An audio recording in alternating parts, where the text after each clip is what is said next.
going on? What's going on, folks? Welcome back to We the Champs. Yeah. We here on this this late Sunday night trying to get this in because we definitely got busy weeks ahead of us, just like you guys.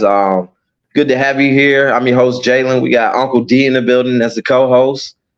Jay will jump in later sometime this week. But before we get into this action, hit that like, hit that subscribe, and share amongst everybody you know, at least the sports people. All right, so we just had the first inaugural NBA tournament championship. And who got the W? Lake Show, man. The Lake Show showed out.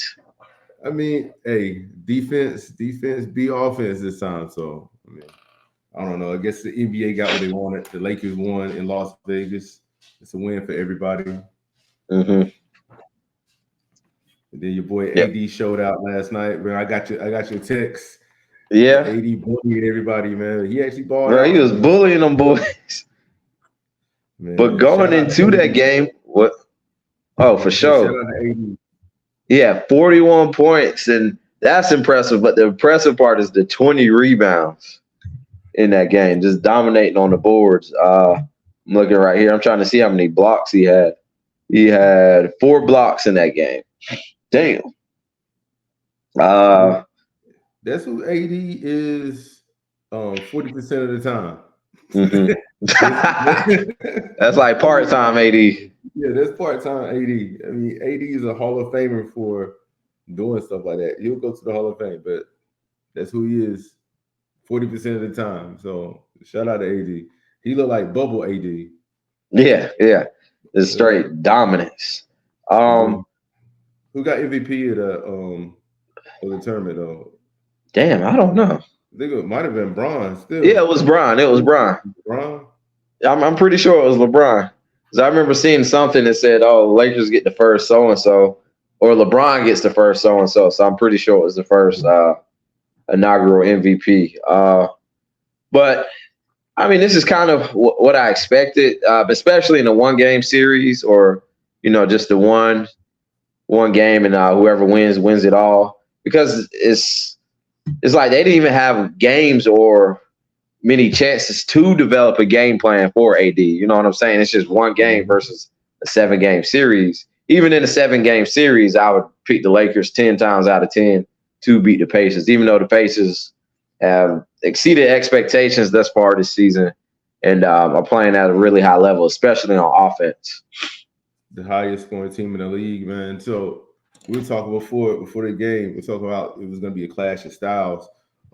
Rick Carlisle really has them playing crazy on offense. Pace is crazy good, but matching up against probably one of the top 3 teams in the league as far as defense, the Lakers. And so they hang their hat on defense. So I'm really not surprised that they were able to match Indiana's intensity. So shout out to LA. Austin Reeves coming up big on the bench, dropping over 25. We had like 29 points last night, something crazy. It's like, bro, we need you to do this all the time. Come on, bro. Like we paying you now. Let's keep doing that. But since they moved him to the bench, he's actually been playing better. Like they took him out the starting lineup. They put Cam Reddish in starting.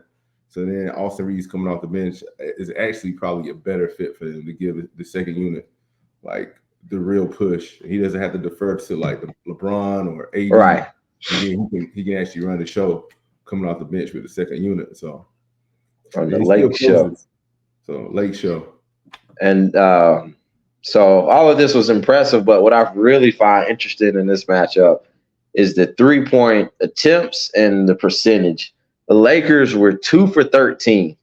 So now I'm not even knocking that fact that they only made 2 3-point shots. The fact they only shot 13 opposed to Indiana's shoot attempts. They shot 41 and made 10 3-pointers in this game.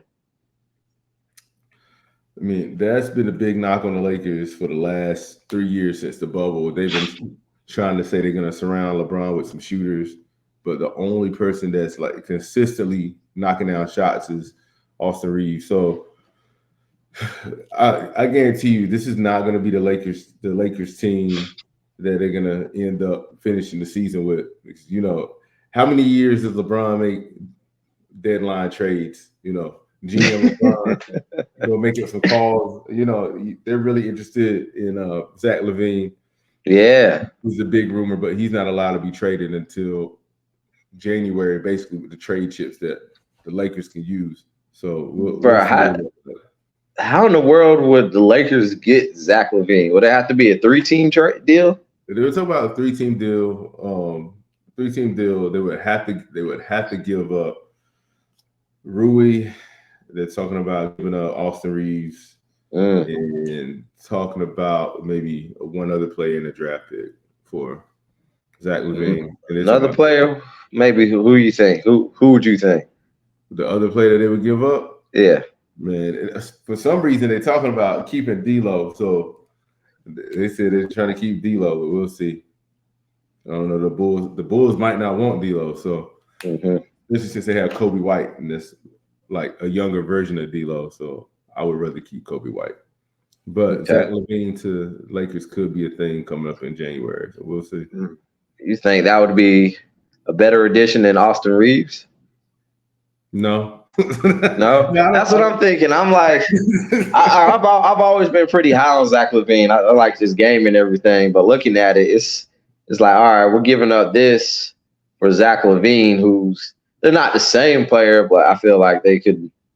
I don't know. You know what? Maybe Zach LaVine is would be a better fit for the Lakers team. Zach is a better player, but he doesn't have the availability that Austin Reeves has, because Austin Reeves rarely gets injured. It's not a knock on Zach. Zach just, he's got issues with his knee, being a high flyer, like he's been in the league the whole time. His shot isn't as consistent. His jumper isn't as consistent as Austin Reeves, but he's a more dynamic scorer. So, I understand why the Lakers would make that trade. I don't see that being the chip that would push them over. But who knows, man? GM LeBron, he's trying to do whatever he's got to do. All right. They mentioned DeRozan too, so I've heard both those names come up in that rumor mill. Man, DeRozan, I love DeRozan, but that's the mid-range king, and you can't give up the only person that you got that can extend defenses.